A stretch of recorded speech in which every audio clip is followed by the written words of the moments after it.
aka koya mana komai da komai har su harbi su meme in yan matan ciwo ba su da abinci ni zan je gidan shekau a ɗauko musu shinkafa a kan keke wata rana a kan mashin ɗauko in kawo musu a dafa musu in mun tashi kowa za a raba mai bindigan shi kowa da magazin nashi ko hudu a nan da na kan bindigan 5 yana ɗaukan bullet 31 idan ya ɗauki 30 ƙara yin kukin sai ka ƙara buga mai ɗaya cikin magazin nashi ya zama 31 ya zama 31 kenan to haka muna training wata rana ma har za mu ɗauki bindiga za mu fita irin gari haka nan irin wanda mutane haka wanda su ba su zo cikin sojoji ba ba je cikin boko haram ba to haka su za mu je in sun gama bakin burgi sai mu je wajen su da bindigogin mu sai ce mu cire zakka sai mu je da motocin mu sai sa ɗau mana dawa da su a cikin mota sai mu juya sai mu da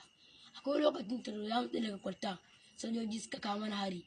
sojojin mararaban bama suka kawo mana hari yar muka samu muka sha muka tsallaka muka shiga cikin sambisa washe garin sojoji har suka shigo ana ta yaƙi ran juma to shekau ya ɗauki mashin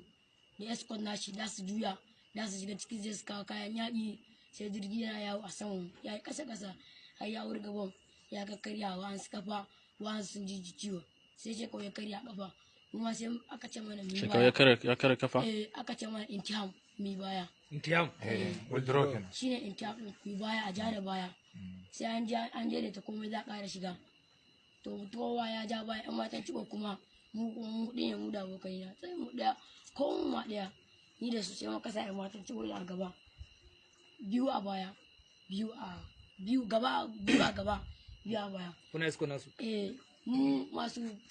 guda magazin 5 mu ne muke ba masu magazin 2 3 ɗaya kuma uku su ne a gaba muka yarka yan matan ciwo har cikin Timbuktu akwai wani birnin ana cewa birnin Timbuktu muka je ka san hanya din yanzu haka an kaji zaka ka san hanya muka je muka har da yan uwan mu a can su yan matan ciwo muka aje su mu a gida kare miti aka je su mu muka da yan matan ciwo da aka kuma da sojoji kafin na kara cikin san bisa kare miti aka aje kowane gate akwai mota 2 da mai jigila da RPG da jama'a gida haka aka aje aka rarraba yanzu daga nan aka an ce ka je wajen zaka ka je ta bama in ka kai ta bama zaka ka kai sojojin har wajen ka sani me kyau hanya na san hanya mai kyau hanyar da akwai inda ba bomba in na san inda akwai wabin da kalla ba wanda yake bishiyu ne inda ya kawo yanzu nan ba mu tattaka ba da sojojin suka za ci wannan kafafuwan su ne akwai bom nan inda ba kafafuwan su nan wabi to nan inda akwai kafafuwan ba bom ko kuma ya fi tsammani akwai bom a nan to inda ba ta kaba mutane shi ne akwai bom ko za ku taka wajen da akwai bom wajen da ba bom za mu tattaka inda ba bom inda ba mu tattaka ba kuma inda mun sojoji suka za ka ba kowa su nan sun binne bom a bitana wato yana bi ko bom zai tashi da shi akwai wani aboki na ana ce mai Abakar Mubi shi sojoji ne ma tun daga Mubi suka turo shi